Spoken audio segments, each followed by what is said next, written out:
கரூர் விஷயத்துக்கு வரேன். கரூர்ல என்ன நடந்ததுன்னு அந்த கரூர் மக்களை கேட்டாலே புட்டு புட்டு புட்டு வைப்பாங்க. காலையில 9 மணில இருந்தே பயங்கரமான கூட்டங்க.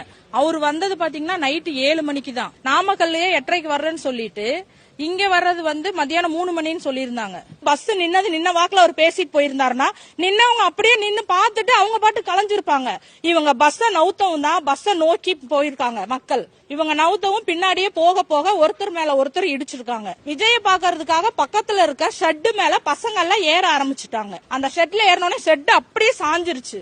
கீழே உட்கார்ந்து இருந்தவங்க மேல எல்லாம் அவங்க என்ன குழந்தைங்க எல்லாம் போட்டு அமுத்துச்சு.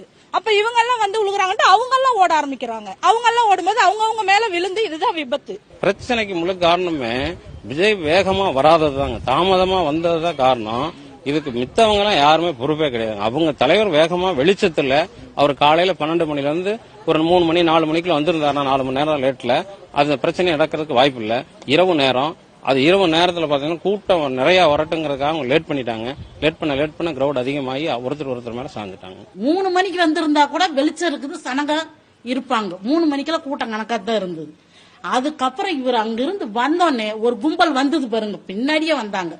வந்து எல்லாரும் சேர்ந்து நெருக்கி உள்ள கொண்டு வந்து நெருக்கணும்னே எல்லாரும் அப்படி பொத நல்லா விழுந்துட்டாங்க. நானே ஒரு ஃபேனா தான் போய் நின்னேன். அதுவும் இங்க நின்று பாக்கலாம் அப்படின்னு தான் போனேன். ஆனா ரொம்ப நேரமா விஜய் வரல. ஆனா மக்கள் எல்லாருமே பாத்தீங்கன்னா நான் கரூர் டைம் அங்க போகலான்னு இருக்கும் போது ஒரு 10 o'clockல இருந்து இங்க ஒரு கூட்டமா தான் இருந்துட்டு இருந்தாங்க. விஜய் வராங்க பாக்கலாம்னு சொல்லிட்டு நானே 3:30க்கு மேல ஒரு 6:30ன்னு சொல்லிட்டு ஒரு 4 ஹவர்ஸ்க்கு மேல நானே வெயிட் பண்ணிட்டு இருந்தேன். கால்லாம் ரொம்ப வலிக்க ஆரம்பிச்சிருச்சு. சரி ஓகே, இவ்வளவு தூரம் வெயிட் பண்ணிட்டோம், இன்னும் கொஞ்ச நேரத்துல விஜய் வந்துறாரு, அவ்வளவுதான் பைபாஸ் கிட்ட வந்துட்டாங்கன்னு சொல்லி அவ்வளவு கொஞ்ச நேரம் சொல்லிட்டு நானும் அப்படியே வெயிட் பண்ணிக்கிட்டே இருந்தேன். அவர் வர பின்னாடி எப்படி அப்படியே ரஷப் பண்ணி ரொம்ப புஷ் பண்ண ஆரம்பிச்சிட்டாங்க. அதுக்கப்புறம் நான் எப்படியாச்சும் விஜய் கூட பார்க்கவே வேண்டாம், நம்ம எப்படியாச்சும் உயிர் பொழைச்சு வெளியே வந்துடலாம். இவரு 2 மணிக்கு வர்றதுக்காண்டி ரசிகர்கள் சொன்னாங்க. நான் அதனால 10:30 மணிக்கே நம்ம வேடிக்கை பார்க்கலாம்னு நான் போயிட்டேன். நாமக்கல்ல இருந்து இங்க வரான், அவனை ஏன் வர வைக்கணும்? அங்கங்க இருக்கிறவங்க அங்கங்க தேய்க்கிறதா அந்த கும்பல்ல. ரெண்டாவது அங்க பைபாஸ்ல இருக்கிறவரு மேல ஏறியே டாட்டா காட்டிட்டு வந்துறத கூட பாக்குறவங்க அப்படியே போயிருவான். ஆனா அவர் உள்ள போயிட்டார். உள்ள போய் உட்காந்துக்கிட்டாரு, லைட் எல்லாம் ஆஃப் பண்ணிட்டாங்க. அங்க இருக்கிற என்ன செய்யணும், பார்க்கிற ஆர்வலத்துல இங்க வந்துடும். அப்ப இங்க இருக்கிற 1000 பேர் அங்க இருக்கிற 10,000 பேர் சேர்ந்தா என்ன கூட்டம் ஆகும்?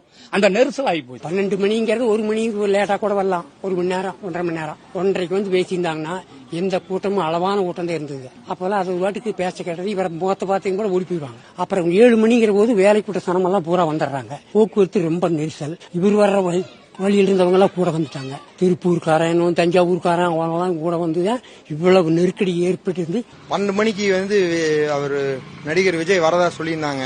நம்ம தெருவுல பின்னாடி எல்லாம் கொலகளை எல்லாம் உடைச்சு போட்டாங்க. கண்டபடி ஏறுறாங்க, மேல ஏறுறாங்க, அங்க ஏறுறாங்க.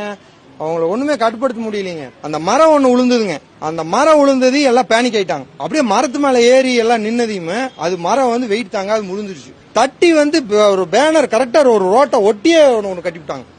இன்னும் ரோடுன்னு இவ்வளவு அகலம் இருக்குங்க. பேனரை போட்டு கட்டினதையுமே அவங்களுக்கு எங்க போறது வர்றதுன்னு மக்களுக்கு தெரியல. பைக்கில் பண்ணி பைக்கை பூரா உடைச்சிங்க, நின்று ஒரு பைக்கை பூரா உடைச்சிட்டாங்க.